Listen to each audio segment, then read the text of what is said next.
Primera Corintios, por favor. Primera Corintios y el capítulo 1. Primera Corintios y el capítulo 1. Solo quiero ver un versículo aquí. Primera Corintios, capítulo 1. Vamos a leer el versículo 18. Primera Corintios, capítulo 1 y el versículo 18. Dice la palabra de Dios: porque la palabra de la cruz es locura a los que se pierden, pero a los que se salvan, esto es, a nosotros, es poder de Dios. Lo que yo tengo por adelante en estos minutos es hablar un poquito acerca de la cruz. De la cruz. Y como vamos a ver mientras pasamos por las notas que tengo aquí, cuando pensamos en la cruz, obviamente no estamos hablando de un madero. En este día usted va a ver quizás hasta vas a salir de tu casa para ver el relajo que están haciendo y vas a ver ahí algunos cargando un madero. Quizás hasta un muñeco puesto ahí. Pero ese no es el mensaje de Dios cuando habla acerca de la cruz. Está haciendo una referencia a la escena que sucedió hace casi 2000 años atrás, cuando el Hijo de Dios fue clavado de manos y pies sobre una cruz, en un lugar llamado Gólgota. Y la razón por la cual Él estuvo allí era por mí y por usted. Y todo lo que va involucrado en esa escena de la cruz es lo que Pablo está haciendo mención aquí cuando él habla acerca de la palabra de la cruz.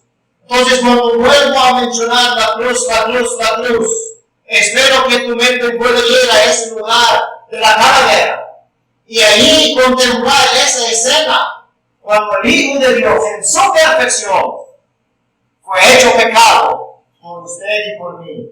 Cuando Dios cargó en él nuestros pecados. Pero quiero ver algunas cosas acerca de este versículo. Cuando pensamos en este mensaje de la cruz, ¿cuál es el significado de la cruz? La muerte de Cristo, el Hijo de Dios. O sea, era necesario que el Señor Jesucristo muriera. ¿Pero por qué una cruz? ¿Por qué no a pedradas? ¿Por qué no tirarlo en el mar y que se ahogara? O sea, hay tantas formas que la gente muere en aquel entonces como hoy en día. Pero ¿cuál es el significado? Porque hay un significado en la cruz. Y eso es lo que yo quiero anotar en unos momentos aquí. La primera cosa que quiero que nosotros apreciamos acerca de por qué una cruz. ¿Qué significa esa escena? ¿Qué significa muerte de cruz? Nos habla acerca de un juicio. Y que ese era el castigo que los malhechores tenían que padecer. Creo que El Salvador no tiene pena de muerte, ¿verdad? O sea, allí te van a mandar a nuevo cárcel y allí, según nuestro presidente, nunca vas a salir. Pero hay otros países que tienen pena de muerte. De repente, cuando ya no hay nada más que hacer con cierto individuo, por los crímenes, por los pecados que han cometido, hay la silla eléctrica, hay la inyección, hay el fusil, hay un sinfín de cosas. Pero aquí, cuando alguien cometía algún error, algún quebramiento de ley, cuando ya no era suficiente ir a la cárcel como estaba Pablo, había la muerte. Y era muerte de cruz. Porque allí era un juicio. El juicio había caído y ahí estaba la condenación. No era 30 años la prisión, era por tus hechos, muerte de cruz. Es un juicio. Por eso usted va a leer acerca de otros malhechores que fueron crucificados el mismo día que el Señor Jesucristo. Uno de ellos reconoció: sí, es que estamos aquí por nuestros hechos. Nosotros hemos sido malos. Hemos quebrado las leyes de esta tierra, por lo cual nos ha caído un juicio. Y ahora estamos pagando el precio de nuestros pecados, de nuestra maldad, de nuestro quebramiento de las leyes establecidas. Entonces, El significado de la cruz nos habla acerca de un juicio. En este caso es el juicio justo de Dios que cayó sobre su Hijo amado. Dios tuvo que castigar el pecado, como ya hemos escuchado. Dios no podía solo decir, me olvido de tu maldad, ya no existe para mí, te perdono. No, es que el pecado siempre será castigado. Y vemos en la cruz, Dios castigando a su Hijo, porque Él estuvo ahí en mi lugar. El Hijo de Dios tomó el juicio de Dios que yo merecía, que usted merecía. Entonces la cruz nos habla acerca de un juicio. Dios, por amor a usted, decidió castigar a su Hijo para que usted pudiera salir en libertad. Pero esto es solamente para todo aquel que cree. La obra está terminada. Lo que falta de usted es reconocer: yo merecía el castigo de Dios, pero gracias a Dios, que uno que estaba dispuesto a tomar mi lugar. Eso se llama recibir la salvación de Dios. La cruz nos habla de un juicio. La cruz nos habla acerca de un precio pagado. Nosotros leemos en la Escritura que el precio que el Señor Jesucristo pagó sobre la cruz es el precio de su propia sangre. Es que Dios quería a un pueblo, como ya hemos escuchado, un pueblo celoso de buenas obras. Y para que Dios pudiera tener a un pueblo, Él lo tenía que comprar. O sea, es cierto, nada viene gratis. Y para que Dios pudiera tener a un pueblo redimido, tuvo que pagar un precio. Y el precio se pagó sobre la cruz. Y el Señor Jesucristo lo pagó al 100%. Cuando Él derramó su sangre preciosa sobre el madero. Hemos sido comprados a precio de sangre. La cruz nos habla, el significado de la cruz nos habla acerca de un precio pagado. Hoy lo quisiera que cada uno en esta mañana, que en esta tarde, cristiano o incrédulo, pudieras valorar el precio que Dios ha pagado por ti. La sangre de su Hijo amado, el Señor Jesucristo. Nos habla acerca de rescate. Porque allí, sobre la cruz, el Señor Jesucristo tuvo que rescatar a aquellos que estábamos perdidos, sin Dios, sin esperanza. Hoy en estos días van a haber varios que van a estar rescatando a la gente. Ya están listos. Las playas están llenas de aquellas personas solo esperando que trabajan, ¿verdad?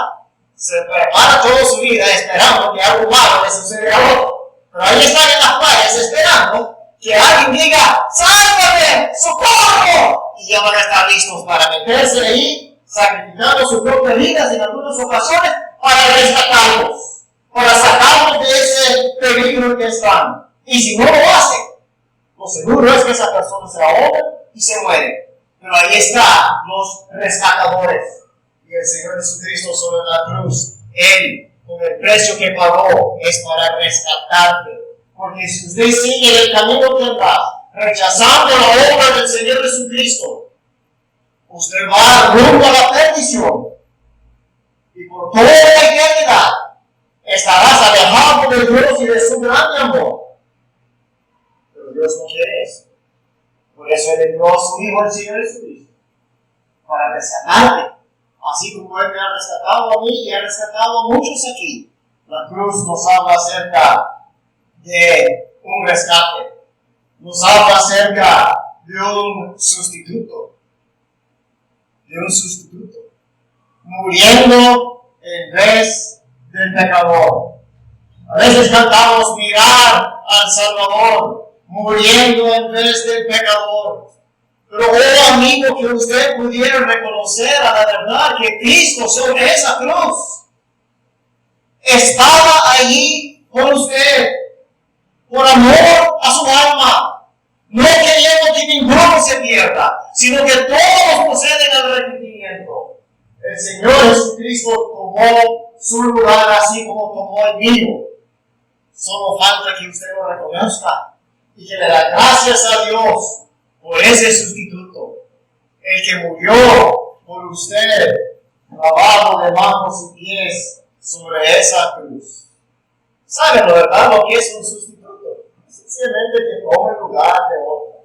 Más que todo, no sé si aquí lo llamaban así, pero allá en los Estados Unidos, en la escuela, cuando el profesor no podía llegar, mandaban un sustituto. No sé si usan esa palabra aquí o usan otra palabra más quizás adecuada, más fancy, como decimos, pero era un sustituto.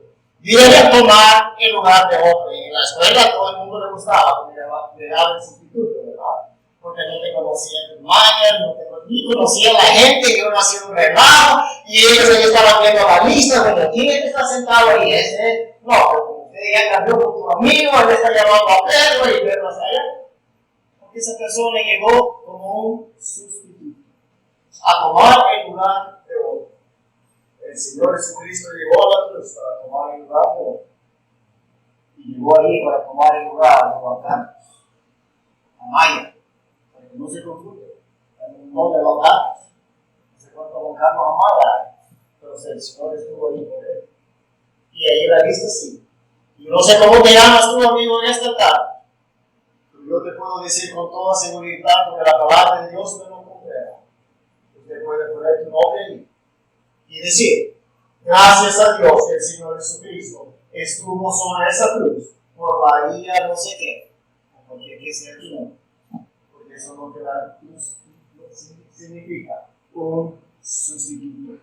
Pero quiero hablar también un poquito acerca de cuál es el significado de esta. Dice porque la palabra de la cruz, la palabra de la cruz.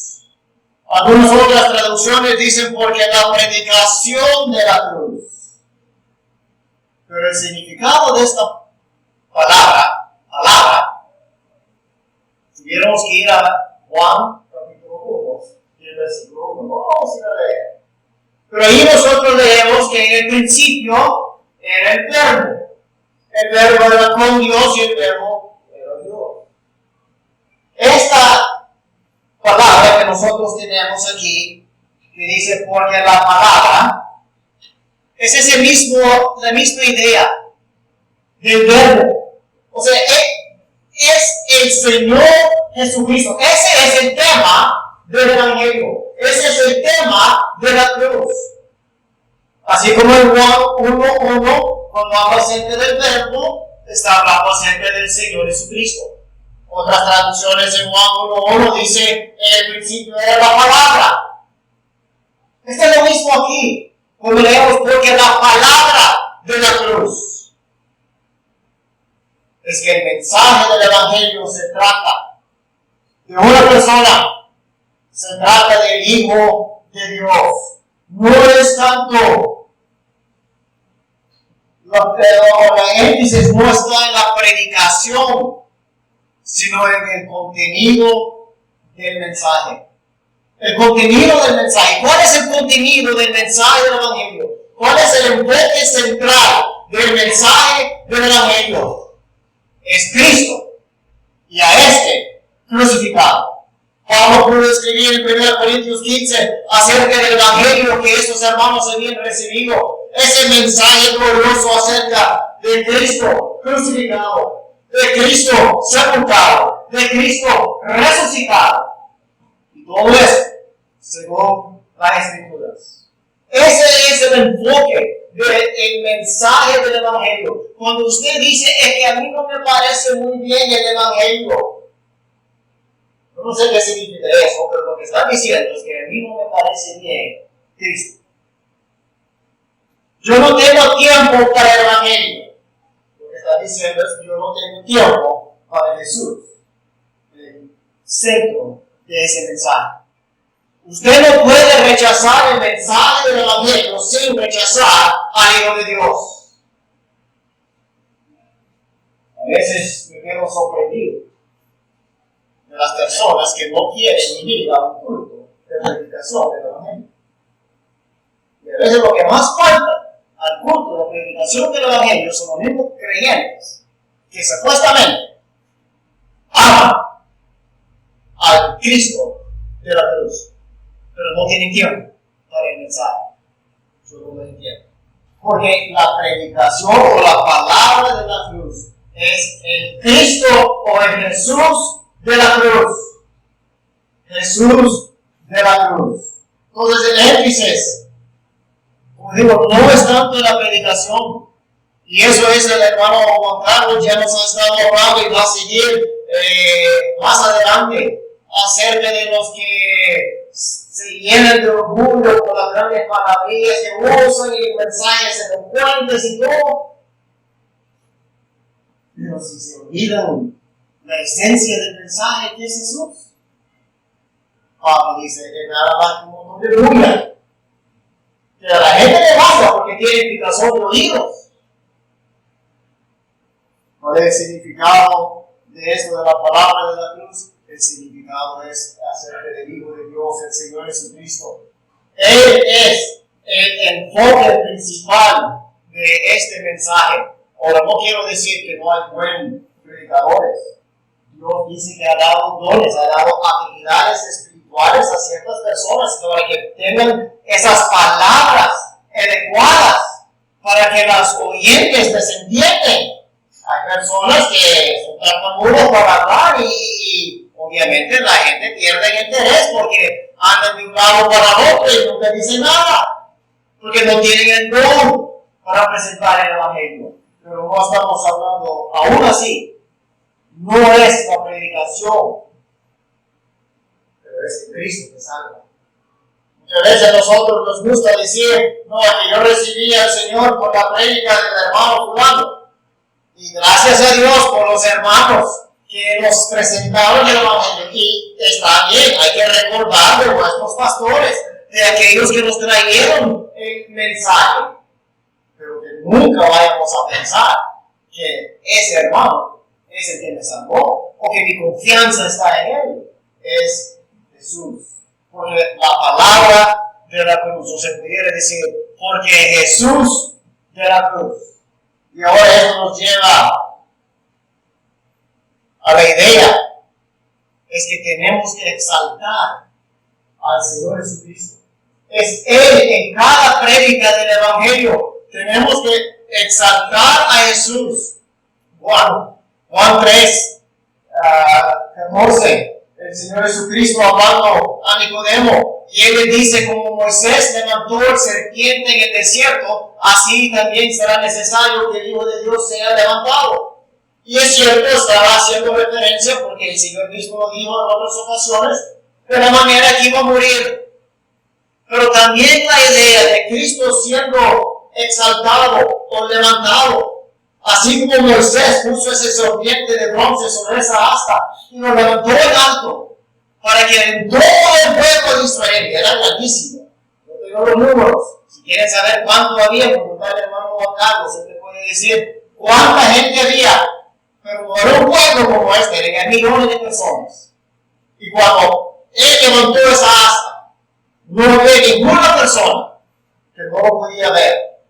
Cuando nosotros presentamos a Cristo, y en esta hora espero que lo estoy haciendo, hay que exaltar a Cristo, hay que ponerle en alto, para que todos los que están aquí puedan entender, que puedan tener esa seguridad, esa claridad, que no hay salvación en ningún otro. Solamente hay salvación en el Hijo de Dios, en Cristo exaltado, el Cristo que fue levantado sobre una cruz para darte a ti vida eterna. Hay que presentar a Cristo. Eso es lo que hemos estado apreciando en el libro de Colosenses. 4 capítulos para hablar de Cristo. Y que solo es Él y nada más. Pero ¿qué es otra cosa? O sea, a veces la pregunta que la gente hace, ¿verdad? Es que hay salvación únicamente en Cristo. Hermano, pero que las buenas obras y que no me están escuchando. Que hay salvación únicamente en Cristo Jesús. Yo soy Dios, dice el profeta Isaías, y no hay más. Y es que no hay mucho. Hay que presentar a Cristo. Pero esto nos lleva al último punto que quiero ver aquí acerca de este mensaje, acerca de este personaje, esta persona de la cruz. Dice, para los que se salvan, es locura a los que se pierden, pero a los que se salvan, esto es, a nosotros, el poder de Dios. ¿Cuál es el resultado de la palabra de la cruz? ¿Cuál es el resultado? Nosotros vemos dos. Y eso usted siempre va a ver cuando se presenta el Evangelio. Hay dos caminos, hay dos puertas, hay dos destinos. Y aquí vemos dos actitudes de personas. Locura a los que se pierden. Más de alguno en esta tarde, quizás no lo vas a decir en voz alta, pero si usted se levanta de donde está, si se va de este lugar, sin Cristo, lo que está diciendo es una locura. Otros le llaman cuentos chinos. ¿Qué dice? Eso es el significado de la cruz para usted, ese es el resultado. Cuando usted escucha el mensaje, cómo es que Dios envió a su Hijo amado a morir clavado de manos y pies sobre una cruz, cómo fue sepultado, cómo resucitó el tercer día, está exaltado, sentado a la diestra de Dios en majestad. Y usted dice, ¿qué mensaje más loco es? ¡Qué locura! Ese es el resultado para los que se pierden. Y el mundo está lleno, porque muchos son arrastrados por ese camino. Pero tiene otro resultado. Dice, esto es, pero a los que se salvan, esto es a nosotros, es poder de Dios. Poder de Dios a los que se salvan. ¿Estás dispuesto de reconocer que este mensaje, esta persona de la cruz, a recibir el mensaje del Evangelio, a recibir al Señor Jesucristo, a confiar en Él, a creer en Él, usted conocerá el poder de Dios? El poder de Dios. Entonces, ¿para qué es este mensaje? ¿Es locura para usted? Si usted lo rechaza, eso es lo que está diciendo. Esto es una locura. Pero si lo crees, verás y conocerás el poder de Dios, sobre todo y primeramente en salvación, porque allí comienza todo. Leyendo ahí Colosenses 1, 9 al 14, a mí me enseñaron de leer esa porción del 14 a 9, porque todo comienza con la redención, con el precio de la sangre pagada. Allí comienza todo y ahí vamos creciendo hasta llegar a un conocimiento total. Pero no va a llegar ahí sin antes reconocer que el mensaje de la cruz es poder para todo aquel que el Señor le ayuda en esta tarde, de creer en el Señor Jesucristo. Y Dios dice, si crees, serás salvo. El Señor le ayuda. Amén.